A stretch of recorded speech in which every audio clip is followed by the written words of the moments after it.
Вітанне усім дзеткам, маім мілым, любым кветкам. Я дзядуля Барадуля, а гэта Стасік. Здравствуйте, детки. Ну вось, а што гэта ты, Стасік, робіш? Крыльцы для Икара. Так, і што, гэты прасцючок хоча навучыцца лятаць?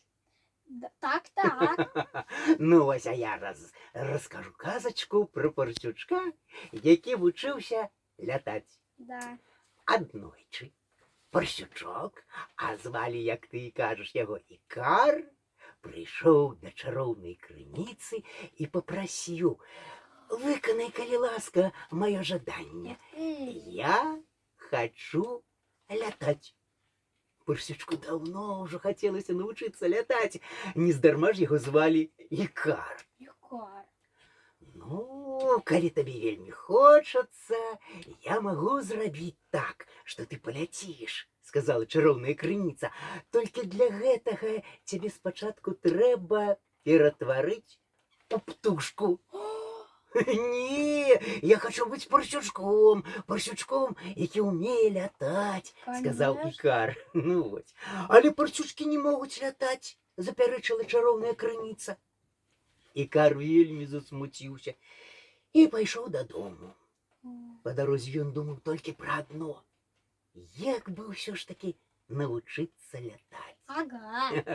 На другі дзень зранку ён пайшоў у лес і папрасіў кожную птушку даць яму папёрку. Ух ты! Ну, канешне, як ты ведаеш, яму далі яны?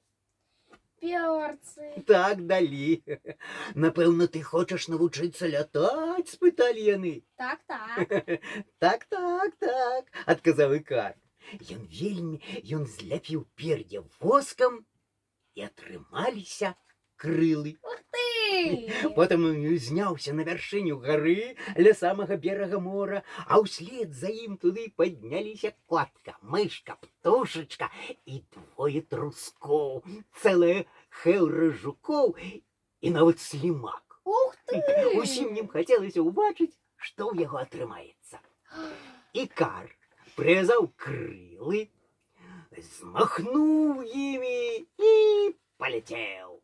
Вось гэта было шчасце, і ўсе гледачы таксама радаваліся, а самы маленькі жучок ледзь не памёр ад захаплення.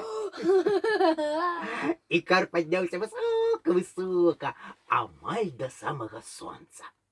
«Вось дык парсючок, вось дык малайчына!» — выхваляўся ён, а чароўная крыніца яшчэ казала, што парсючкі не могуць лятаць. Могуць! Але ад сонечнай спёкі воск растапіўся, і крылы папёрку паляцелі ўніз, а ўслед за імі і сам парсючок. Ой-ой-ой! Некалькі разоў перакуліўся ў паветры і плюхнуўся у мора. Бедны Ікар увесь прамок. Добра яшчэ, што яму ўдалося даплысці да берага, і ён бегма кінуўся дамоў да мамы. «Не засмучайся, мой маленькі Ікар», — сказала яму маці, «бо ты ўсё ж такі лятаў». І яна моцна яго абняла. И поцеловала. Усе сябры прыйшлі да яго ў госці, і мама прыгатавала ім гарбату з марцыпанамі і павідлам. Ням-ням-ням. А позна ўвечары Ікар пабег да чароўнай крыніцы. Ён перахіліўся цераз край студні і, гледзячы на маленькі кружочак вады на самым дне, сказаў: «Ты мела рацыю. Парсючкі не могуць лятаць». І па ягонай шчацэ пакацілася сляза. «Вышэй галаву», — сказала чароўная крыніца, «ты ўсё-такі малайчына». А як ты думаеш, ён усё ж такі смелы гэты парсючок? Конечно, смелый. І нават храбры. И храбрый. А храбры і смелы, гэта ведаеш, Стасік, адно і тое ж. Ого. А ты ведаеш, а чаму парсючка звалі Ікар? А чего его звали Икар? А вось чаму. Даўным-даўно у старажытнай Грэцыі складалі казкі пра багоў і герояў. Ух ты! А свае казкі яны называлі мітамі.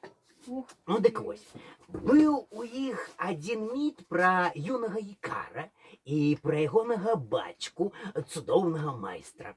Разам з бацькам ікар павінен быў уцячы ад злога цара. А каб пераляцець цераз мора, яны зрабілі сабе з пер'яў крылы і зляпілі іх воскам. Бацька прасіў ікара не падымацца вельмі высока, але ікар яго не паслухаў і паляцеў прямо да сонца, а сонца растапіла воск на ягоных крылах. А далей усё было так, як у казцы ангельскага пісьменніка Дональда Бісета, якую я расказаў. Вось, а ты ведаеш, чаму парсячок зляпіў крылы воскам? А чаму зляпыў? Ну, напэўна, таму, што парсячку вельмі захацелася лятаць. А калі чаго-небудзь вельмі хочацца, то... Обязательно получится. Так, абавязкова атрымаецца. Вось так. Ну, а зараз трэба развітвацца. Да пабачэння, До дзеткі. побачення.